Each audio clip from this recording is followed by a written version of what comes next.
Hey guys, Mason Brock Henderson here, and just like my last review, it's going to be a bit quieter because of the time. It's officially almost midnight. So, don't want to wake anybody. It's going to be softer spoken, so hope you can hear this. But this is The Walking Dead, Season 6, Episode 4, I believe. And, okay, here are my thoughts on it. It's a very good, very well written episode. I'm just gonna look at the episode for a second. It's very well done. I love the writing.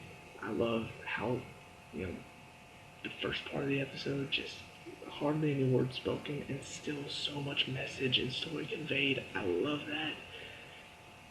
The problem that I think a lot of people are having is we want to know what happened to Glenn.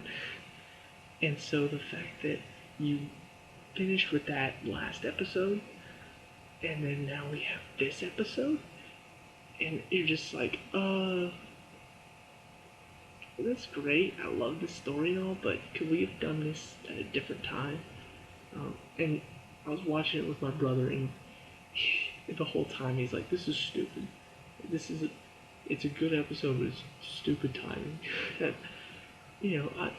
I'm a bit more positive than that, I guess, because I will admit it's still a great episode, despite how I feel about wanting to know what happened to Glenn and stuff. But I do have to agree that they really did. It feels like they're toying with our emotions, because I really do want to know what happened to Glenn. I want to know, and I need it to be either confirmed or denied because I'm sick of having to think about it. I'm sick of wondering, that possibility, that small possibility that I might be alive, and it gives me hope, and at the same time, distress that they might actually go this route and make it stupid, and I don't know, it frustrates me that they didn't touch on that at all. This is complete backstory. So anyway, that is the one main problem I have with this. Other than that, very good episode. And so I'm just going to focus solely on this episode, regardless of everything else happening in The Walking Dead right now. Like I said, it started off very strong. It's, you can tell Morgan's telling the story to somebody, and I kind of figured at the beginning he's telling it to this, the wolf that he captured at the end of the second episode. But it starts off so strong.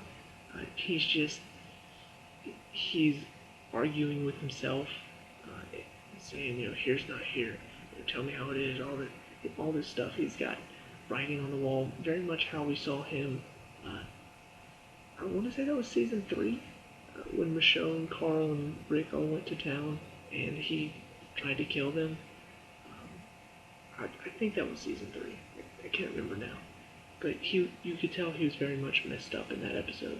And so this is going back to that time. Messed up. He's arguing with himself. He's talking to himself. Writing all over the wall. Big red letters. You see clear. And you're just like, what's going on? And you see him, make the escape into the woods. And he just starts killing walkers. He kills them. Burns them. Tracks more walkers, kills that walker, throws them on the fire. Tracks another one, kills that walker, throws them on the fire. And he starts making like a little camp, sharpening sticks, putting them up for defense so the walker walk into it. And so that happens for a bit of the episode, not exactly a quarter of it, maybe a little bit less than a quarter of the episode. And then he happens upon this father and son, and they're you can see that they're following him, and so he hides out, and they come running past, not seeing him. As soon as the father comes out, stick up into his throat, kills him, and then the son tries to fight him. He chokes the son to death, and you're just kind of like, because we're so used to Morgan being this calm guy in the first few episodes. And kind of what we saw of him leading up into this. just seeing him so calm, and then now we flash back, and now he's just like, stabbing guys and killing walkers, and you're just like, okay, this is a different side of Morgan that we haven't seen in a while. So he kills them, and just takes their stuff, and finally he happens upon a cabin, and he's about to take this goat, and this guy says, hey, don't take my goat, and pretty much says, look, put the gun down and leave, or else. That's pretty much the message. And so he shoots at the guy, trying to find him, looking for him, and finally gets knocked out. Come to find out, this guy is a forensic psychologist. Well, he was a forensic psychologist, but he locks Morgan in a cage, and majority of this, up until about halfway through the episode, Morgan's just not talking. The guy does most of the talking for both of them, and Morgan's just pretty much, the only thing he really ever says is, kill me. I want you to kill me. And that's kind of what most of the first half of the episode consists of, is just Morgan not talking and this guy talking. But you see, Morgan's watching this guy. And it's really hard to talk about this episode because so much happens through visual. And, just not a lot of words are said. And I think that's really well done, that they were able to tell so much story without having to talk about it. Because there's so many TV shows now. I mean, I just talked about the Librarians. Honestly, one of the things I didn't really touch on, the ending, they talked about everything so fast. The lesson they learned, the fact that, that they had split up. One of them just kind of rushes through the speech of, we can't split up, we need to work together. And it's all talked about. In this episode, you get all the emotion, you get what Morgan's going through, you get what the story, you get what's happening, and you just have to watch. There's hardly any talking involved, and not a lot of shows do that anymore. They all have to explain it now. Explain this, explain that. It's like, no, don't explain it, show it. I would much rather see something than listen to it. So that is probably the number one greatest thing about this episode, is how much of it is just told through visuals, not having to be explained. From there, basically, it's just a kind of a redemption story. Morgan learns to trust the guy. One of the best scenes, I think, is the guy reveals to Morgan that the cage isn't locked. It hasn't been locked the whole time. And I think that's very clever. The fact that Morgan could have checked it out at any time, but he was so distrusting that he actually broke off his zipper and was trying to pry his way out, through the wood, the wall, prying off a board, trying to get out. And the whole time, the cage was unlocked. The door was open. So a lot of this episode is, he talks to, is this guy talking to Morgan, trying to figure him out. Finally realizes that Morgan has PTSD because he's been through some trauma. And of course, it's because of his wife and son. And, once again, this one is explained through words, but it kind of has to be. It's psychology. You can't really show that.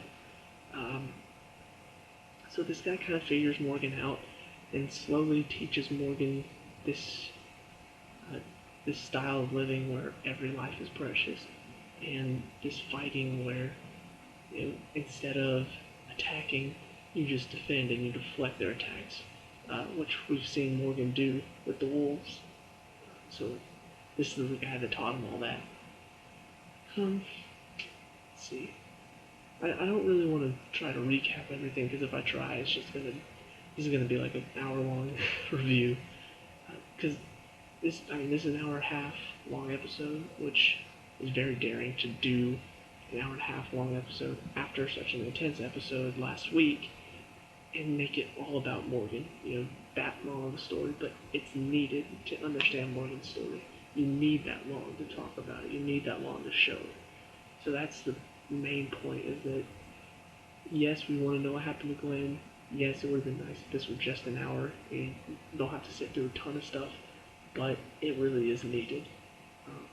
And if you watch The Talking Dead, the host did mention that maybe this is kind of a chance for us to take a breath. It's not as intense.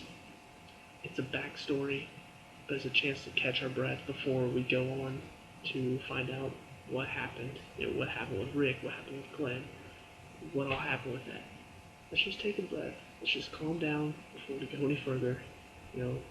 Just take your mind off of it for a bit. And it's not for me. I'd much rather find out what happened. I'd rather just get through it.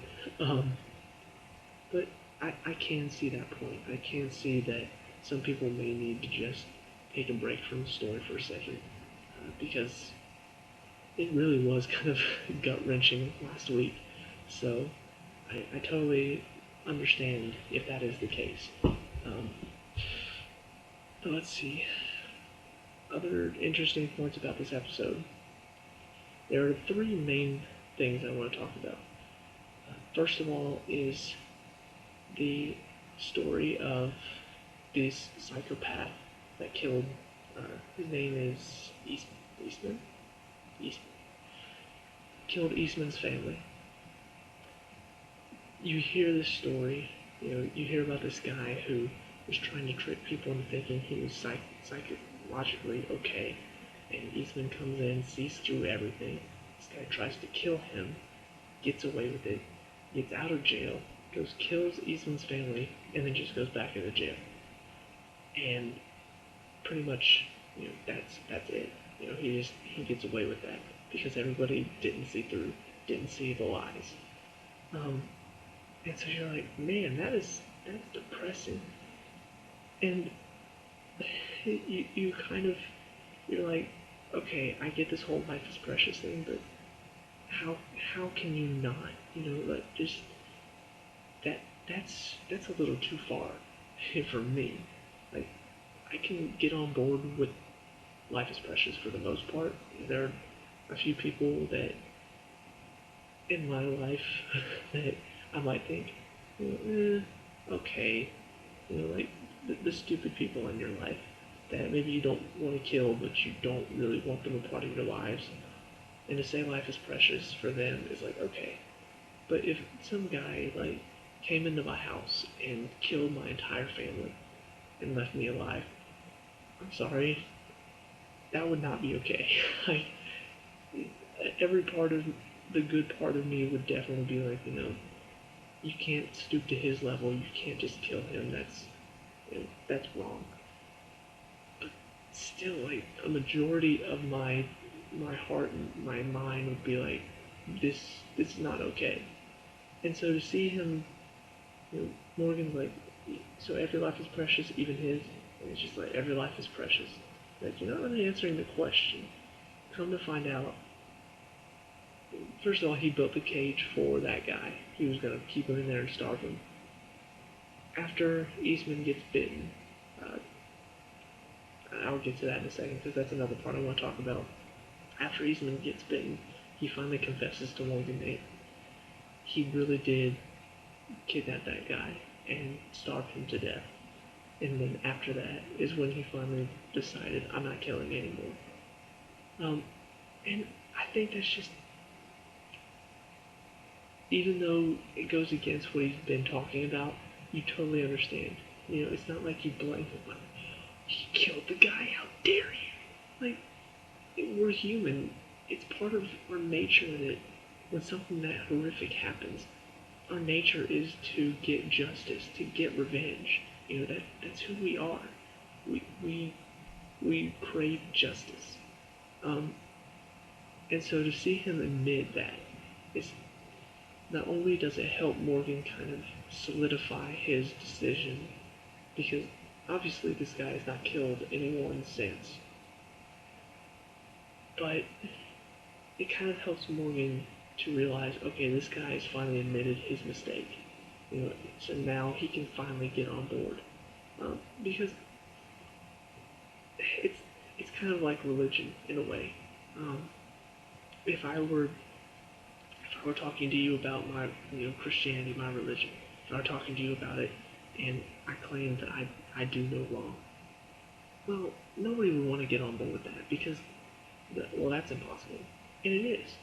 I make mistakes too. I'm just as human as you, and so I feel like part of what helps, as not as far as conversion and all that stuff, but just to be able to talk about it, you have to admit that you don't fully live up to the potential of what your religion wants either. Like, I'll never live up to that potential. And this guy's the same way. Eastman is the same way. What he was following, his philosophy that he was following says every life is precious. And you know what? At one point he tripped up, but you can't really blame him for that because it was a lot to deal with. And so I think him admitting that mistake helps Morgan to just get alongside him because now he can relate. Now he can relate to Eastman and what he's done. So that was really nice. The second thing we'll talk about, like I said, Eastman getting bitten, but what happens right before that? He and Morgan go out to get supplies, and they get Morgan goes back to his camp, and you can see him kind of like struggling with being back out there, and Eastman's like, do your stances now. They do these stances. It really feels like the Karate Kid. I think it's Karate Kid, the Walking Dead version, in my opinion. But do your stances kind of calms your mind a bit. I think. I don't really know if it does or not. But he does it, and as he's doing it, the kid that he had killed by choking him out, now he's a walker, and he's walking out of the woods towards him. And he doesn't see this at first. He's like, it's all yours. Once he sees it's that kid, he just kind of freezes. And Eastman, that's why he gets bitten. He pushes Morgan out of the way at the last minute, and the thing, it bites him, and so he kills the walker. But there are two very important parts to this. One, this world that they live in, it's almost like a drug, and you can see how Rick has changed, having conformed to this world, and how he's kind of become a murderer and doesn't trust anybody that's in his way, anybody that's not living up to standards. Screw him, just move on with it. And it really does feel like a drug. Not only has it changed Rick, but Morgan had kind of given it up. He'd gone. It was almost like a withdrawal that he went through, sitting in that cage, just struggling week after week, not being able to deal with anything. And when he finally came through it, he seemed fine. And then one step back into that world, and suddenly he's back. Now once again, here's not here. Tell me what this is all about. Kill me. He's back in that world, and it feels very addictive to be in that world, to exist in that world. And so that's the first part. The second part is how much this. One of the things that I talked about last week is that if you don't conform to this world, you won't survive. I thought that was true until I got to this episode. What this guy talks about is surviving in this world, but not conforming to it. In fact, it's almost fighting against it, against the madness and the craziness of this world, fighting against that. Not killing these crazy people that are trying to kill you, but instead, trying to accept them, trying to change them. And it seems ridiculous, especially when Morgan's talking to the wolf at the end of the episode.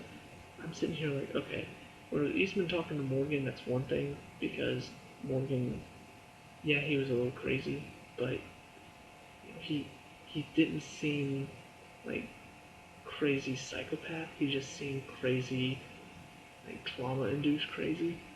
This kid that Morgan's talking to seems psychopath crazy. So that's where the main difference for me is. Um, but I mean, it really. This is the first encounter that we've had with somebody who is trying to survive the world by fighting against it instead of conforming to it, and might actually succeed with Morgan. Obviously, this guy dies, um, but it's not really because of the way he lives. It's more kind of Morgan's fault in a way, because Morgan's trying to, he's trying to kill himself, trying to see his way out, and so he steps in before that can happen. And I talked last week, like I said, about Glenn and how his willingness to give second chances was his downfall. That was his weakness. But this is like, yes, it's giving second chances, but it's not just that. It's also fighting back against the madness. Instead of kind of accepting the madness and living with the madness, it's fighting against the madness. And so that's very interesting. I wonder if this is kind of going to be the story from now on, like Morgan trying to convince Rick to join his philosophy. So I'm interested to see where they take that. And then the third thing I want to talk about is, wait, what? Had it, and now I lost it. Oh, the way it ends. You see Morgan is now talking to this wolf, which is basically what this means for the future. Because, watching The Talking Dead, they are talking a lot about, they had Morgan, the guy that plays Morgan, and the guy that plays Eastman on there, on that show, and they were talking a bit about, what does this decision mean? Because Morgan doesn't kill the kid, but locks him inside of Alexandria, one of the, it looks like he might die because he has a serious injury. Morgan tells him this story, and the wolf is like, so what, do you think you can do the same thing for me? And the wolf tells him, I'm likely gonna die, but if I don't, I will kill you. And I'll kill everybody else here too, starting with the children. And so, you're kind of, on the one hand, I don't want to see Morgan just give up. I don't want to see him give up this philosophy, especially after everything Eastman worked with him on, and after working to get through all of that. I don't want to see him just give up. That would not be a great story. But at the same time, keeping this kid locked up inside of Alexandria is very dangerous and kind of worries me. Because on the one hand, when Eastman locked up Morgan, who was in the middle of nowhere, the only thing he really could have done was taking the goat, and yes, I'm quoting The Talking Dead right now, what Lenny James said about Morgan. And here, he's inside of Alexandria, so if he escapes, he can do a lot more damage than just taking a goat. So, that's the biggest fear for me, I guess, is what's going to happen next with this guy. And on the one hand, maybe Morgan will get through to him. Maybe that will be kind of where this story goes next, is them trying to help, the madness, fight against the madness, stop killing people. I don't know. It would be a very interesting change if they did go that way. But that's pretty much it for this episode. Quick recap, very good episode. I hate that it was after last week's episode, making us wait another week.